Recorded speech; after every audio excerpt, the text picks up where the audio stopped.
Assalomu alaykum. Internetda shov-shuv.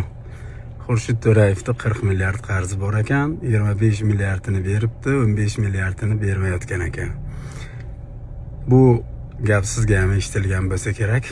Bu gap haqiqatga yaqin gap. Bizda shunaqa oldi berdi bo'lgan. Bekobod shahrida bir obyektni biz sotib olganmiz. U obyektni 10 ming kvadrat berishga kelishganmiz egalari bilan. Egalari kelishgan, biz oldimizga taklif qilishgan.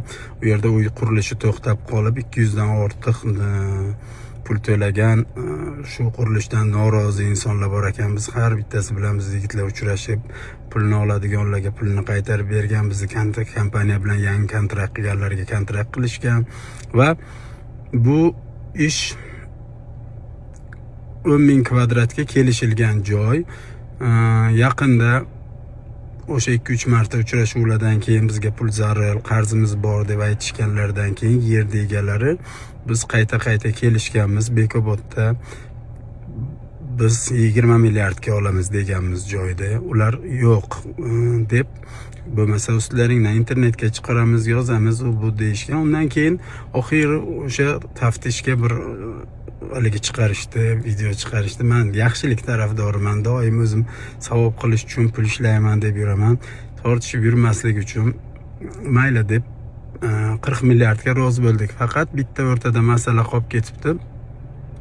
O'sha men oldindan o'zlarini qo'llariga bergan odamlarga qaytarib bergan 630 ming dollar atrofidagi summani 40 milliard ichiga kiradimi, kirmaydimi? Chunki men qo'lim bilan berganman, 40 milliard ichiga kiradi deb hisoblaganman. Ular nimagadir kirmaydi deb hisoblashgan. Shu masala bo'yicha yana ishimiz cho'zilib ketdi.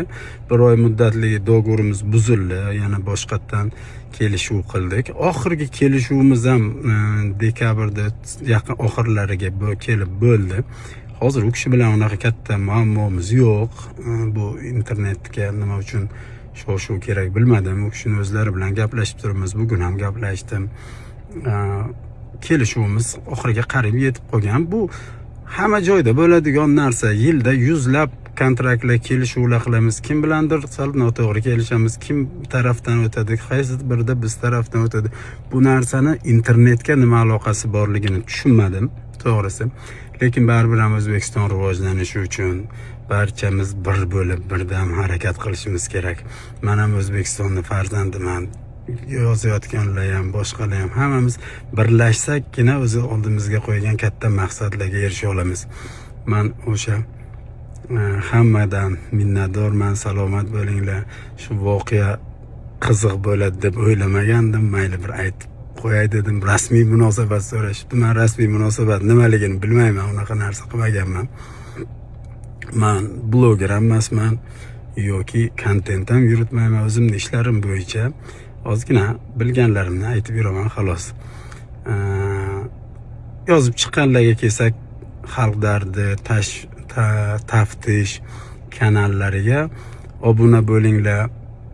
Sizlar gapirishibdi, Xurshid aka deyishib xafa bo'lmadim.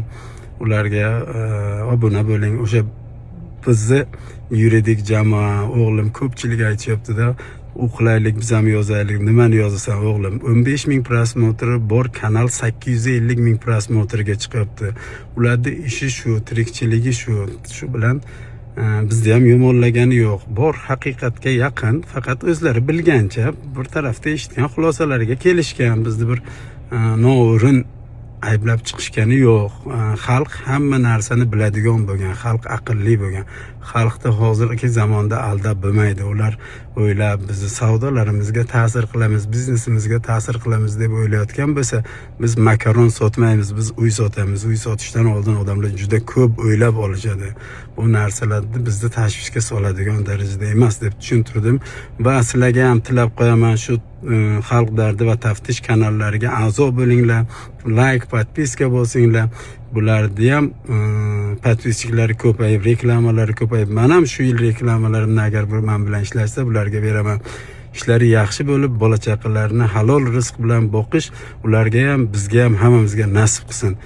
yana nimadir qiziqarli narsalar bo'lsa men tayyorman. Men uchun bu 2 kun juda ham qiziqarli bo'ldi. Eng xursand bo'lgan joyim kommentariyada Xurshidjon unaqa bola emas, biz Xurshidga ishonamiz degan odamlarning gaplaridan ko'zimga yosh keldi. Rahmat ishonganlarga. Ishonchlaringni oqlash uchun shu O'zbekiston bo'ylab boshlagan ishlarimni oxiriga yetkazaman. Men yaxshi yigit bo'lish uchun yo'lga chiqqanman. Otam faxrlanadigan o'g'il, o'g'lim havas qiladigan ota bo'lish mening maqsadim. Qolganlarga ham shuni tilab qolaman. Salomat bo'linglar.